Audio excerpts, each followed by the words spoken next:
Bonjour et bienvenue pour cette nouvelle vidéo. Ludovic Bréant, donc entrepreneur et coach. Alors aujourd'hui j'ai le grand plaisir et l'honneur de recevoir un aventurier, un vrai aventurier, comme on en voit peu aujourd'hui. André Brugiroux, donc, que je reçois. André a visité tous les pays du monde, enfin il va nous en dire un petit peu plus tout à l'heure. C'est bien ça, tous les pays et territoires. Et tous les territoires, voilà, sans exception. Voilà. Et il a visité donc ces pays avec $1 par jour. Et je crois que ton premier voyage a duré 18 ans. C'est-à-dire, ça m'a pris toute ma vie en fait. Moi, j'ai rien fait d'autre, j'ai pris carrément une vie sabbatique. Il y en a, ils prennent 6 mois, 1 an, je dis ça va pas suffire. J'avais ce rêve de voir le monde entier. Et donc, ça s'est effectué en 2 temps. Effectivement, un premier voyage qui a duré 18 ans sans rentrer à la maison. Bien sûr, je n'avais pas prévu le coup. On ne peut pas prévoir 18 ans à l'avance. Et en plus, il faut quand même dire que dans les années 50, quand je suis parti, on ne partait pas faire des tours du monde. Ouais. Aujourd'hui, faire le tour du monde ne veut plus rien dire, mais dans les années 50, j'ose plus en parler aux jeunes, ils me prennent pour l'homme de Cro-Magnon. Quand je leur dis on n'avait pas le téléphone à la maison. Oh bon, j'ai attends Coco, il y a pire, on n'avait pas la télé. Ah mais comment vous faisiez? Le père du guide de routard venait de naître. Ouais. Donc on n'avait pas de renseignements en somme. Il n'y avait pas d'avion en rédaction à l'époque, c'était des avions à hélice. Et celui qui prenait l'avion dans les années 50, c'était un riche. Il n'y avait pas les charters, les bas coûts, il faut se replacer. Par exemple, il fallait un visa pour l'Espagne, l'Allemagne, la Grande-Bretagne. Aujourd'hui, on ne peut plus imaginer ça avec Schengen. C'est une époque où on ne peut plus l'imaginer. Donc moi, j'ai cru, je n'avais pas de renseignements. Et j'avais un gros rêve de voir le monde entier, mais j'avais aussi un autre problème, pas un rond. Mon père il nettoyait les wagons à la SNCF, il était au ce qu'on appelait élégamment le minimum vital à l'époque. Alors pour être minimum, c'était minimum. Pour être vital, ça c'est autre chose.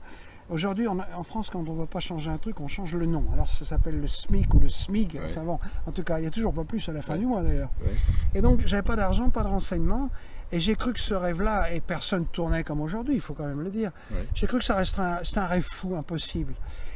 Et quand je suis parti, je n'ai pas dit à mon père non plus, je vais faire le tour du monde. Je n'ai pas dit que j'allais découvrir le monde. Comme j'avais fait par mégarde, l'école hôtelière à Paris 3 ans avant, j'ai dit je voudrais apprendre l'anglais sur place. Je voudrais qu'on revienne un petit peu sur le rêve, parce que moi ça m'impressionne de rencontrer quelqu'un qui a vécu une vie de rêve et qui a matérialisé tous ses rêves, on peut dire. Je suis rentré au bout de 18 ans, pourquoi ? Parce que j'avais une dysenterie pas soignée et je faisais le tour de ma taille avec mes doigts. J'étais gros comme ça, c'est pas normal. Mais furieux parce qu'il me manquait des pays. Donc il y a eu une deuxième période. En tout, ça a duré plus de 50 ans, c'est ça qu'il faut comprendre. Il y a eu un déclencheur, il y a eu quelque chose qui t'a poussé à l'action Non, j'ai toujours eu. C'était au fond en moi. Et comme dit De Gaulle, il faut exorciser le mal, il faut faire sortir ce qu'il y a là. Et donc moi, c'était ça. C'était pourquoi, c'était pas clair. Mais j'avais cette folle envie de connaître une insatiable curiosité d'esprit, je voulais connaître le monde. Et c'est pour ça que je suis parti. Donc 18 ans, je rentre parce que j'étais malade. Et après, il y a eu 30 ans, j'étais en France. Et je partais chaque année, j'ai pas lâché le morceau. Pendant 30 ans, chaque année, je partais 6, 7, 8 mois chaque année pour terminer mon rêve de visiter tous les pays, tous les territoires. C'est fait. Et ça m'a pris pratiquement pas loin de 60 ans. Je suis parti en 55 et donc ça s'est terminé. Je crois que j'avais terminé, puis ils m'ont créé un nouveau pays en 2009 pour m'embêter, le Soudan du Sud. Alors j'ai été...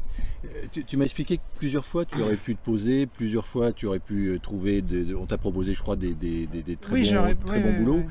Mais malgré ça, tu t'es centré sur ton rêve et tu as continué, tu es à chaque fois sorti de ta zone de confort et tu as continué à avancer. Je ne suis pas sorti d'une zone de confort parce que j'ai jamais vraiment eu le confort. Donc moi, j'ai rien lâché quand je suis parti déjà à 17 ans. Parce qu'à 17 ans, le lendemain de l'école, on n'a rien dans les mains. J'ai pas eu à abandonner famille, ni amis, rien. Moi, je suis un peu comme le toutou d'Astérix. Idée fixe. Quand je veux un truc, je m'y tiens et je vais jusqu'au bout. Bon... Bien sûr, comme je t'ai dit, là, une fois, j'ai rencontré beaucoup de gens sur la route qui me disaient je voulais faire comme toi, voir le monde, et puis ils sont bloqués. Alors je dis qu'est-ce qui s'est passé? Je me suis marié, j'ai trouvé une bonne place. Moi aussi j'ai eu des occasions, je suis pas si moche que ça, on me voit là. Et donc j'ai eu notamment comme j'ai fait l'école hôtelière à Patrier. Parce que quand je suis parti, j'étais parachuté dans des pays pour apprendre des langues. Je me parachutais comme ça, j'avais pas de boulot, je savais pas un mot de la langue. Et il fallait que je trouve du boulot dans les 4-5 jours, parce que papa n'avait pas de téléphone, il n'y avait pas de rond. Donc moi, c'était marche ou crève mon affaire. Seulement, il faut quand même dire que comme j'avais fait l'école hôtelière, ça m'a mis le pied à l'étrier, et que si on veut travailler dans l'hôtellerie, on trouve. Seulement, les gens ne veulent pas travailler quand les autres s'amusent. Je vois ça. Même aujourd'hui, on trouve dans l'hôtellerie. Il n'y a qu'à y aller, on trouve tout de suite. Et ensuite, je voulais donc... Il n'y avait pas le mot chômage, il faut quand même le dire à cette époque-là. Parce qu'aujourd'hui, c'est vrai qu'il y a ce côté-là. Il n'y avait pas à l'époque. Ouais. Mais toi, quelqu'un qui a... Parce qu'on rencontre des personnes qui ont des rêves, qui ont des projets, et puis tu les vois d'année en année, ils ont du mal à concrétiser leurs projets. Tu aurais un secret à donner Ils ont déjà du mal à partir. Il y en a beaucoup qui ont le projet, mais déjà démarrer, ça fait peur. C'est vrai que ça fait peur. Moi-même, quand j'ai commencé le stop à l'âge de 30 ans, j'avais la trouille. Mais tu as surmonté ta peur parce que ton rêve était... Non, parce que c'était mon truc. Pour reconstruire, je suis parti à 17 ans. Mais à l'époque, on n'avait pas la télé et tout. Les jeunes à 17 ans, ils ont tout vu aujourd'hui. Moi, j'avais rien vu. Mais je jouais des castagnettes de Gare du Nord. Mes parents ne m'ont même pas conduit à la gare. Aujourd'hui, je les vois, ils les conduisent en bagnole jusqu'à l'école. Ils rentrent dans la classe avec la bagnole s'ils pouvaient. Mais moi, je suis parti avec ma valise en tremblotant. J'ai eu 2 km à marcher. J'arrive Gare du Nord, après en Angleterre. J'étais tétanisé. J'arrive en Écosse. Et là, j'ai eu la chance, parce que la chance a commencé dès le départ, c'est d'avoir eu un premier stage avec l'école hôtelière à l'étranger. J'arrivais même pas à faire comprendre que je ne venais pas comme client, mais pour travailler. Voilà comment ça a commencé. Moi, ça a commencé très loin. À l'école, après la guerre, ils m'ont dit écrivez New York. À l'époque, j'avais écrit nouille comme une nouille, pour dire d'où ça démarre. Et donc, il fallait que j'exercice le mal. Enfin, c'est pas le bon mot. J'avais ça à m'exprimer. Il fallait que je m'exprime. Une force qui te poussait en avant. Oui, j'ai jamais rien planifié et tout s'est enchaîné malgré moi. Même le stop. Au début, j'ai appris des langues pendant 7 ans, en parachutant en Écosse, en Espagne, Allemagne, Italie. Bon, l'Écosse, j'avais le stage, mais pas les autres, j'y allais comme ça. Ce qui n'était pas facile, évidemment. Ensuite, j'arrive au Canada. Je voulais apprendre le russe, ils ne m'ont pas laissé rentrer, merci beaucoup, l'URSS. J'arrive au Canada pour refaire de l'anglais, et là, je découvre un truc que je ne savais pas en 65. On paye plus en Amérique du Nord qu'en Europe. Ah, j'ai dit, enfin, je vais pouvoir économiser pour mon rêve qui était toujours derrière la tête de voir le monde. Disons, ce qui est plus intéressant au Canada, c'est que la différence entre le coût de la vie et les salaires est plus large. C'est ça que j'ai compris que je pouvais économiser. Et avec 3 ans d'économie au Canada, les 6 dernières années des 18 ans, je n'ai pas travaillé, j'ai tourné le monde en dépensant mes économies au compte-gouttes. Alors, le dollar dont tu parlais à l'époque, ce dollar, pour le situer aujourd'hui, ça représentait 2 hamburgers et un Coca-Cola, l'équivalent aujourd'hui. C'est pas une grosse somme. Et ce dollar s'explique, j'ai tenu 6 ans sans travailler. Et bien sûr, mais pour dire, j'avais même pas prévu que j'allais faire le tour du monde en stop. J'avais tellement peur, je m'étais joint à 2 Canadiens parce que j'avais peur d'y aller seul. Et puis finalement, on s'entendait pas, on se séparait, je me suis retrouvé seul. Et puis ça a commencé, les choses se sont enchaînées. On m'a proposé de faire de l'avion stop en Argentine, du bateau stop, et tout ça s'est enchaîné. Je tourne en Patagonie avec un Mexicain et une Américaine. Au bout d'un mois, je m'aperçois que j'ai dépensé $1 par jour. Je dis, si je continue comme ça, le monde entier m'appartient. Voilà, ça s'est enchaîné. D'accord. On a eu une discussion un peu philosophique tout à l'heure, et tu me disais en fait que tu répondais à une sorte d'appel. C'est comme si voilà, ton destin était tracé et simplement tu suivais ton destin, tu te laissais guider. J'ai beaucoup aimé ce que tu m'as dit. Je vais la garder cette parole. Je me suis laissé guider. Voilà. Et moi je dis, j'ai rien planifié, mais c'est ce que tu dis. Je me suis laissé guider parce que je sentais que c'était ça que je faisais. C'était une vie qui était plutôt. Moi je raconte ça plutôt de façon amusante, mais c'était quand même dur. Il faut comprendre que les 6 ans de stop, j'ai jamais dormi à l'hôtel. Et c'était pas toujours le printemps. Quand il fait moins 45 en Alaska, ça craint même pour la peau, hein. Il fallait y croire. Mais je voulais voir si j'étais capable d'y arriver. Et donc, oui, j'ai suivi ce dessin. Moi, je pense que maintenant, je suis en fin de vie, là, on le voit. Je suis blanc. T'es encore en pleine forme, André. Oui, mais enfin, bon, il y en a plus derrière que devant. Hein. Et en tout cas, moi, je pense qu'à la naissance, on a chacun un pointillé qui est pré-tracé. Et l'art de vivre, en fait, c'est de trouver son pointillé, ce qui n'est pas facile, et certains ne le trouvent pas d'ailleurs. Et si on ne le trouve pas, on n'est pas, ça grésille, on n'est pas sur son sentier. On est mal dans ses baskets, comme on dit, on n'est pas en accord avec soi-même. Et ça va. Tandis que moi, je me sentais toujours en accord avec moi-même, j'étais sur mon truc, même si c'était très dur. Je ne savais pas pourquoi au début, mais je savais que c'était juste. Et donc, j'ai suivi ce tracé qui m'appelait tout le temps. Et à partir du moment... J'ai compris au bout de... Ça m'a pris... je suis parti à 17 ans. J'ai compris vers l'âge de 32 ans pourquoi tout ça. Oui. Je suis né en fait avant la guerre. On voit bien, j'ai l'air d'un vieux schnock. Et mes premiers souvenirs, c'est la guerre. Et pour chacun de nous, les souvenirs d'enfance, c'est très important. Pour moi, c'est comme un sac à dos intérieur qu'on trimballe avec soi toute la vie. Et moi, c'est les souvenirs de la guerre. Juste pour dire une chose, par exemple, je faisais un cauchemar récurrent à l'époque. Je me voyais devant un peloton de la Gestapo en train de me fusiller. Ça commençait fort. Donc, il y a un avion qui s'est écrasé à 200 mètres de chez moi. Passons sur les détails. En tout cas... en fait, ce que j'ai fait quand on regarde la carte de mes voyages, c'est pas un tour du monde, un cercle, comme aujourd'hui les gars ils font un cercle, là, non. Non, ça va partout et ça zigzague partout. Ce que j'ai fait, c'est plus un tour des hommes. Et ce qui m'intéressait, en fait, c'est pas le kilométrage, qui est là aussi. C'est pas l'aventure, je ne cherche pas l'aventure, mais manque de peau, elle me cherche. Et comment d'ailleurs? Non, ce qui m'intéressait, c'est le cœur de l'homme dans ma démarche. Suite à mon enfance dans la guerre, j'ai voulu en fait rencontrer les hommes du monde entier pour connaître les points communs, les différences, les cultures et savoir une question essentielle, en ce qui me concerne, est-ce qu'un jour les hommes vont être capables d'établir la paix? Ça reste une question essentielle qui m'a l'air d'intéresser peu de monde d'ailleurs, je ne sais pas pourquoi. On va y revenir, mais si, c'est une question essentielle. Mais je voudrais juste souligner le point que tu viens de mettre en évidence, c'est-à-dire que quand on suit peut-être sa mission, ou on appelle ça sa mission de vie, enfin, son pointillé, sa destinée, voilà, tu appelles ça le pointillé. Quand on le suit et qu'on se laisse guider, en fait, la vie est facile. Et on arrive à vivre ses rêves. Ça va. Même au point où il y a des gens, ils m'ont dit au retour, mais il faut être maso pour faire ce que tu as fait. C'est la première fois que je me rendais compte de ça. Je ne m'étais pas rendu compte. C'est vrai que je disais, c'est dur, c'est dur. Si on prend mes journaux de bord, je m'amusais à écrire un journal de bord pour moi, comme ça. Mais à la fin, chaque jour, c'est marqué, c'est dur. Oui, c'était très dur, mais je ne le ressentais pas comme une épreuve. C'était un plaisir. Mais j'étais libre. Je faisais ce que je voulais. Alors, est-ce que tu parlais d'épreuves, est-ce que tu as eu des échecs? Est-ce que tu as eu des projets que tu n'as pas réussi à faire fonctionner? Dans ma vie? Est-ce que tu as connu vraiment des difficultés, des échecs, des difficultés? Et si tu en as connu, comment tu les as surmontés? À tous des échecs, mais dans mon cas, c'est les petits échecs. L'ensemble n'est pas un échec, c'est une réussite. Mais le chemin est ardu, donc on peut se planter. Et moi, je dis que je me plante souvent, mais c'est parce que j'essaye beaucoup. Celui qui essaye rien, il se plante pas, mais il n'a rien non plus. Qui ne tente rien n'a rien. Moi, je ne veux pas avoir de regrets dans la vie. Mon regret, c'est de ne pas avoir essayé. Quand j'ai un truc, je ne me pose pas de questions, j'y vais. Je veux faire un truc, j'y vais, point. C'est tout. Si je me plante, pas grave. Là où j'aurais des regrets, c'est de me dire, mais pourquoi tu aurais pu faire ça, tu n'y as pas été? Voilà mon principe de vie. C'est extraordinaire. Oui. Parce que je ne veux pas avoir de regrets. Et dans ce domaine-là, je n'ai pas de regrets. Je me suis planté souvent, oui, mais pas dans le grand parcours. Je me suis pas planté, j'ai réussi au-delà de toute imagination. Un petit gars de banlieue qui part avec 10 balles en poche, qui n'a pas d'aide, qui n'a rien, et puis qui a réussi un truc comme ça, c'est quand même pas banal. Donc il y a un sentiment aussi de... Je ne l'ai pas fait pour ça, mais il y a un sentiment de plénitude, de satisfaction. Et puis j'ai aussi beaucoup appris.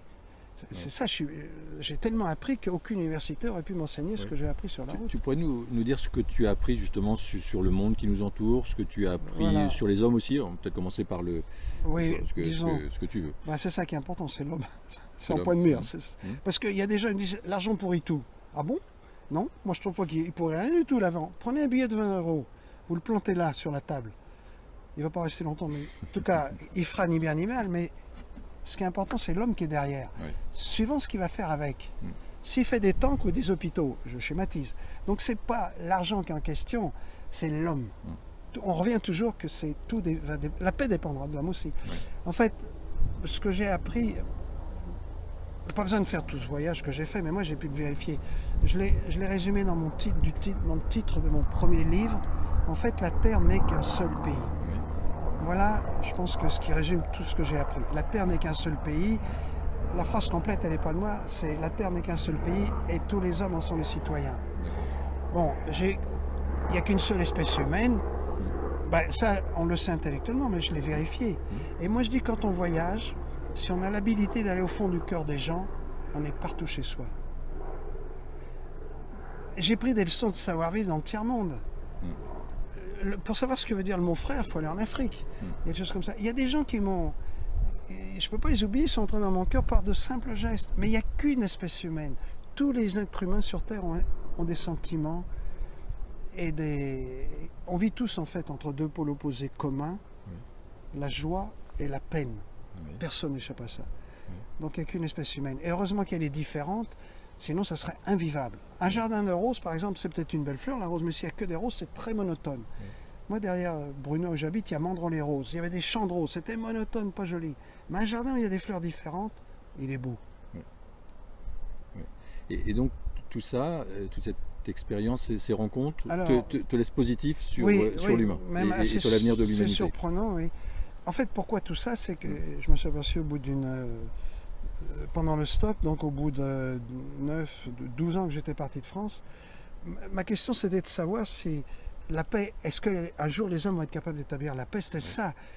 C'était sous-jacent et inconscient au départ. Je n'ai pas dit à mon père, bon ben papa, bisous bisous, hein. Je reviens dans 18 ans, je vais voir si on peut faire la paix. Non, pas du tout. Je ne savais pas que j'allais rentrer dans 18 ans, je ne savais pas que je cherchais la paix, mais c'était au fond de moi, c'était ça. C'était ma recherche, ma quête, ou mon enquête sous-jacente inconsciente. Et quand j'ai trouvé les réponses à ça, la paix est non seulement possible, elle est inévitable. J'ai dit, ah, voilà pourquoi j'étais sur ce sentier aussi ardu, ce chemin, qui me plaisait aussi, parce que c'était un défi que je devais relever tous les jours. Moi, j'étais seul, il fallait que je me batte contre les moulins à vent. J'ai dit, mais voilà pourquoi la paix est possible. Et en fait, ce qui est important de savoir, c'est pas que la paix va se faire. Je ne veux pas passer pour un utopiste non plus. L'important, c'est de savoir comment la faire. C'est ça qui est... Parce que, soyons au moins une fois pratiques dans la vie. Comment la rétablir? Moi, ce que j'ai découvert, mais c'est mon truc à moi, je ne suis pas reporter, je ne suis rien du tout. Je n'ai jamais fait de reportage dans les journaux, ni rien. C'est que la paix, j'en parle parce que, je ne veux pas jouer à Macron, mais elle est en marche. C'est ça que j'ai découvert, ça c'est gros. On n'en parle pas en France, mais je vais juste prendre une image très brève pour me faire comprendre. Pour bâtir une maison nouvelle, il faut des briques nouvelles. Mais un tas de briques nouvelles ne fait pas une maison, ça fait un tas de briques. Il faut autre chose, le plan de l'architecte. Lorsqu'on a le plan et les matériaux nouveaux, on peut bâtir la maison nouvelle, et la paix, je pense, est similaire. Pour bâtir la paix, il faudra un être de paix. C'est évident. Un bonhomme à l'esprit universel, fraternel, je crois que c'est clair ça. Mais un tas de sages ou de saints n'est pas forcément capable d'arriver à gérer la société. Il faut également le plan d'un architecte, je dirais. Moi, c'est ce que j'ai trouvé. Il en existe un, en tout cas, on verra si l'histoire l'adopte, mais il est en marche. Il y a eu des écrits en Perse au 19e siècle qui s'appellent écrits Bahá'í, qui reste inconnu en France, qui expliquent à l'homme comment devenir cet être à l'esprit universel, cet être dont on a besoin aujourd'hui. Et il y a un plan pratique qui a été proposé à l'humanité, un plan administratif mondial pour gérer la Terre comme une seule entité politique. Alors là, on entre dans un autre domaine, mais ce n'est pas de la cogitation des hommes, c'est d'inspiration divine, c'est un autre niveau, que les hommes n'ont jamais pensé à gérer la Terre comme ça, mais c'est en marche. Moi, voilà, je témoigne, j'ai dit à chacun de regarder si ça l'intéresse. Et qu'est-ce qu'on peut faire, nous, chacun d'entre nous, à notre niveau? Pour chacun... toi, quel conseil tu pourrais nous donner? Parce qu'on est toute une communauté à vouloir, aider, à vouloir participer à la création d'un monde meilleur. Moi, je pense que le premier pas, quand on veut faire quelque chose, c'est déjà de s'attaquer à soi-même. Parce que tout le monde veut que ça change à condition que les autres changent. Facile. Il y a aussi un point qui est important. C'est comme un arbre qui pousse de travers, comme les arbres. Une fois que les branches ont poussé son travers, on ne peut pratiquement pas les redresser. Il faut faire pousser l'arbre droit, d'où l'éducation qui est très très importante. Une éducation bien faite. Pour ça que les mères de famille ont un rôle à jouer pour la paix qui est immense. Parce que c'est elles, les premières qui sont toutes plus près du bébé, je dirais. L'homme aussi a son rôle, mais la femme a un rôle éminent à jouer. Donc, il y a l'éducation qui compte. Il s'agit d'être soi-même, de développer son potentiel de qualité de vertu. Alors là, je vais entrer peut-être dans un domaine qui peut faire sourire et qui en France dérange, mais j'en vois pas d'autres d'après ma petite étude à moi. Bon, moi, il ne faut pas m'écouter, j'ai bac-4, attention. Qu'est-ce qui change le cœur de l'homme? C'est ça la question de fond. Alors, à mon avis, ce n'est pas les discours à Napoléon ou Nabucodonosor qui changent vraiment le cœur de l'homme. Ils peuvent galvaniser un temps, mais ce n'est pas ça qui change le cœur de l'homme. Au cours de l'histoire, on a vu que ce qui permettait à l'homme de changer, de galvaniser son cœur, d'être lui-même, c'est ce message spirituel qui est expliqué d'époque en époque par ce que moi j'appelle les grands éducateurs de l'humanité ou les fondateurs des civilisations, soyons clairs, les Christ, Mahomet, Bouddha, Zoroastre, Krishna et compagnie, ces gens-là. Parce que le cœur de l'homme, on va revenir à ce qu'on disait dans la voiture, c'est le cœur de l'homme, les gens ne sont pas d'accord sur l'homme, s'il est bon, mauvais ou les deux. Moi, je pense que pour prendre un raccourci, si Dieu est amour, il ne va pas faire une créature mauvaise. Mais le problème qu'on a, le hic, c'est qu'on est créé bon, mais seulement potentiellement. On a un dépôt de vertu de qualité au départ. Et le but de la vie, en fait, c'est quoi? C'est d'arriver à le développer. Et le but du message spirituel, c'est pas du tout de créer une béquille ou d'embêter les gens, parce que si c'était ça, autant pas en avoir, on est d'accord. Non, le but de ce message, c'est de permettre justement à l'homme de développer ce potentiel et de le libérer. C'est comme une bougie. Prenons un exemple. La bougie, ça sert à quoi? Ça donne sa lumière et puis sa chaleur. Mais la bougie ne s'allume pas toute seule. Aucune bougie s'allume toute seule. Il faut un fait extérieur qui est une allumette allumée. Le cœur de l'homme, il me semble, ne s'allume pas tout seul. Il faut un facteur extérieur. D'ailleurs, les gens qui disent j'ai pas besoin du message religieux, mais où ils puissent toutes leurs sources? Là-dedans, il n'y en a pas d'autres. Parce que les philosophes qui viennent après, eux, ils développent, mais c'est pas eux qui créent. Donc ils vont là. Ils ne veulent pas le reconnaître, mais c'est là, il n'y en a pas 36. Donc exprimer son plein potentiel. Il faut arriver à développer son potentiel. C'est quelque part un devoir qu'on a tous, c'est ça? Oui. L'important, c'est pas de faire le tour du monde, c'est d'être heureux. Et pour être heureux, il faut être en accord avec soi-même. Tout se tient. Et pour être en accord avec soi-même, il faut développer le potentiel, chacun le sien. Et c'est ça la beauté, c'est qu'on est tous différents. C'est important. Et moi, je n'ai pas trouvé d'autres méthodes meilleures que ce message spirituel. Alors, il faut dire aussi que les messages du passé ont joué leur rôle, mais c'est comme une pile de transistors, ça s'use. Il n'y a plus de jus après. D'où ce renouvellement qui s'est produit, qu'on a vu régulièrement. Ce message perçant de Baha'i renouvelle le message d'avant. Donc, il n'y a rien de nouveau dans les vertus, les qualités, tout ça. Par contre, le jus est remis. Et donc, c'est comme charger sa batterie, son portable. On a la prise là, il y a une prise. Ce que dit le persan, le fondateur, il a un nom difficile, Baha'u'llah, il dit rien de nouveau, ça a déjà été dit. Seulement lui, il le dit en termes clairs. Parce qu'avant, on parlait à un niveau enfantin, donc il y avait des paraboles, des sens cachés qu'on mêlait les gens, chacun a tiré ce qu'il a voulu. Là, c'est dit pour esprit adulte, clair. C'est-à-dire il n'y a plus de fumée de sens cachés. On a la notice d'emploi aussi. Parce que la réponse, elle est simple. Aimez-vous les uns les autres. Je ne veux pas jouer au curé, mais j'en vois pas d'autres. Aimez-vous les uns les autres. Mais si ça reste en l'air, ça ne fait pas avancer le schmilblick. Donc, c'est un super beau message que tu nous passes. Donc, réveiller, développer son potentiel. Le but aussi. Réaliser ses rêves. Premier pas, c'est soi-même. Trouver sa mission. Trouver ce qu'on est venu faire sur cette terre. Et c'est ses guider. C'est extraordinaire. Parce qu'il s'agit de. L'important, c'est pas de faire des paroles, tout le monde en a, c'est de servir. Non, et c'est vrai qu'il y a beaucoup de paroles souvent, mais toi tu l'as vécu. Il s'agit l'important c'est l'action. Baha'u'llah, il a une phrase que je trouve très jolie. Il dit on juge du développement spirituel de l'individu au service qu'il rend à l'humanité. Je ne connais pas de plus belle phrase. Super. C'est là qu'on trouve le résultat. Extraordinaire. Et tu aurais et passer à l'action. Ça, je retiens, je trouve que c'est particulièrement fort. Tu aurais un dernier message à communiquer aux personnes qui vont nous écouter, aux personnes qui ont envie d'entreprendre, par exemple, qui ont envie de réaliser des choses. Est-ce que tu aurais un conseil? Mais oui, mais ça c'est le travail, entreprendre et tout ça. Ça c'est comme sa vertu de prière. C'est ça. L'homme sert pris comme ça. C'est concret, c'est très important. Aux yeux de ces écrivains, le pire qu'il y a sur Terre, c'est celui qui ne fout rien et qui mendie. Bon, oui. Chacun doit avoir une occupation, un art, et quelque chose qui lui permette de servir à l'humanité. On n'est pas seul. En plus, on est tous dans le même bateau aujourd'hui, il va falloir en tenir compte. C'est ça qu'il faut comprendre. Tout à fait. Alors, si vous voulez en savoir plus, moi je te remercie beaucoup André, c'était extrêmement riche cet échange. Si vous voulez en savoir plus sur André, il faut savoir qu'André a écrit 7-8 livres. Une dizaine. Voilà, une dizaine de livres.